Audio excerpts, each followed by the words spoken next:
ఒక దేశం తన పౌరులను కాపాడుకోవటానికి ఎంత దూరం వెళ్తుంది, ముఖ్యంగా వాళ్లు వేల కిలోమీటర్ల దూరంలో ఒక అత్యంత ప్రమాదకరమైన ప్రాంతంలో చిక్కుకుపోయినప్పుడు.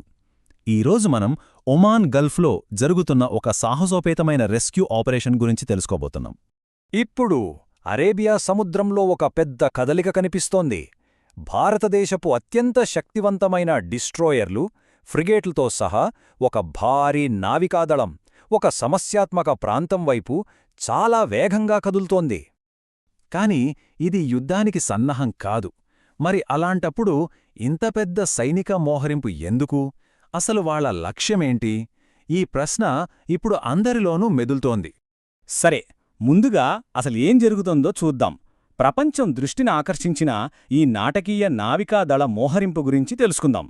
ఈ మిస్టరీకి సమాధానమేంటంటే, ఇది దేశాల మధ్య గొడవ కాదు.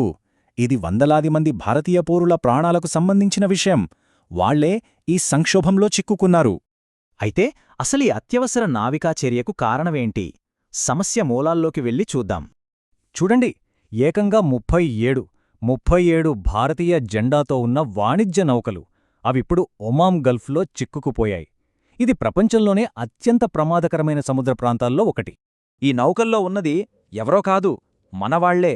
దాదాపు 1100 మంది భారతీయ సిబ్బంది.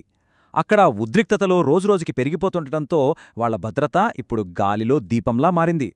అసలు ఈ ప్రయాణం ఇండియాకి చేరడానికి పట్టేది కేవలం 5 రోజులు. కాని ఆ 5 రోజుల ప్రయాణం ఎప్పుడు ముగుస్తుందో తెలియని ఒక ప్రమాదకరమైన నిరీక్షణగా మారిపోయింది. ఇక ఇండియాలో వాళ్ల కుటుంబాల పరిస్థితైతే చెప్పక్కర్లేదు. తమ వాళ్లు క్షేమంగా తిరిగి రావాలని, ఏమైనా వార్త తెలుస్తుందేమోనని స్థానిక పోలీస్ స్టేషన్ల చుట్టూ తిరుగుతున్నారు. అంటే ఈ అంతర్జాతీయ సమస్య వల్ల సాధారణ ప్రజలు ఎంతలా నలిగిపోతున్నారో అర్థం చేసుకోవచ్చు. సరే, ఈ ప్రమాదం ఎంత తీవ్రంగా ఉందో అర్థం చేసుకోవాలంటే మనం కాస్త వెనక్కి వెళ్ళి ఆ ప్రాంతంలో అసలేం జరుగుతోందో చూడాలి. ఇరాన్, అమెరికా మధ్య పెరిగిపోతున్న టెన్షన్స్ ఆ ప్రాంతాన్ని ఒక అగ్నిగుండంలా మార్చేశాయి. ఆ ప్రాంతంలో పరిస్థితి ఎంత దారుణంగా ఉందో చెప్పడానికి ఈ ఒక్క ఉదాహరణ చాలు. పొరుగునే ఉన్న బహ్రెయిన్ అంతర్గత వ్యవహారాల మంత్రి రషీద్ ఖలీఫా తన సొంత ప్రజలతో ఏమన్నారంటే, మీకు ఇరాన్ మీద అంత ప్రేమ ఉంటే దేశం విడిచి వెళ్ళిపోండి అని. దీన్నిబట్టే అక్కడ విభేదాలు ఏ స్థాయిలో ఉన్నాయో అర్థం చేసుకోవచ్చు. ఇక్కడ చాలా ఆసక్తికరమైన విషయం ఒకటుంది. ఉక్రెయిన్లో యుద్ధం మొదలైనప్పుడు మన విద్యార్థులు ఎలాగోలా తిరిగొచ్చేశారు. కానీ ఇరాన్లో ఉన్న విద్యార్థులు మాత్రం ఇన్ని ప్రమాదాలున్నా సరే అక్కడే ఉండి చదువుకుంటామని అంటున్నారు. చూసారా, ఇలాంటి సంక్షోభాల్లో మనుషులు ఎలా స్పందిస్తారో ఊహించడం ఎంత కష్టమో. ఇది కేవలం 2 దేశాల మధ్య సమస్య కాదు. ఇరాన్ చర్యల వల్ల ఆ ప్రాంతంలోని దాదాపు 17 దేశాలపై ప్రత్యక్షంగా ప్రభావం పడుతోంది. పరిస్థితి ఎంత సీరియస్గా ఉందంటే స్వయంగా అమెరికాయే రంగంలోకి దిగింది. గల్ఫ్లోని చాలా దేశాల్లో ఉన్న తమ పౌరులను వెంటనే అక్కడనుంచి ఖాళీ చేసి వెళ్లిపోవాలని అధికారికంగా హెచ్చరికలు జారీచేసింది. ఇలాంటి అగ్నిగుండం లాంటి పరిస్థితిలో మరి భారతదేశం ఏం చేస్తోంది? మన వాళ్లను కాపాడటానికి సిద్ధం చేసిన ఆపరేషన్ ఎస్కాట్ వివరాలు ఏంటో ఇప్పుడు చూద్దాం. భారత నావికా దళం ఈ ఆపరేషన్ను 2 దశల్లో ప్లాన్ చేసింది. మొదటి దశలో పరిస్థితిని అంచనా వేయడానికి ఐఎన్ఎస్ సునయానా, ఐఎన్ఎస్ చెన్నై అనే 2 ఫ్రిగేట్లను పంపారు.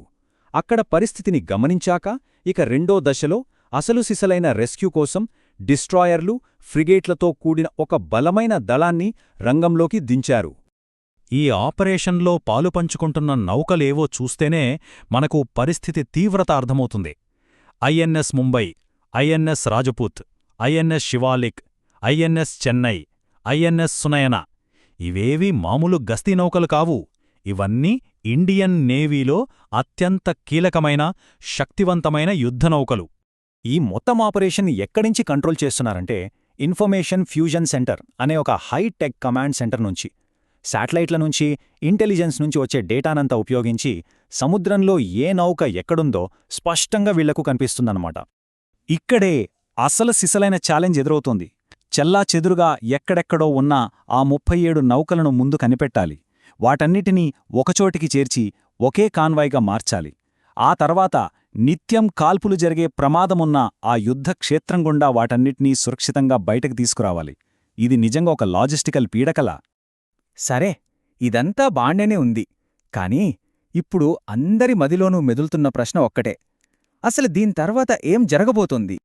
ఒక విషయం స్పష్టంగా చెప్పాలంటే భారత నావికాదళ చరిత్రలోనే యుద్ధం కాని ఆపరేషన్లలో ఇది అతి పెద్దది, అత్యంత సంక్లిష్టమైనది.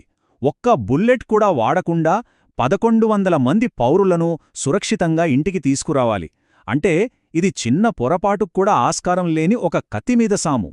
ప్రపంచమంతా ఆసక్తిగా గమనిస్తోంది. ఇంత పెద్ద రిస్క్ తీసుకుని చేస్తున్న ఈ నావికాదళ సాహసం చివరికి విజయవంతమవుతుందా?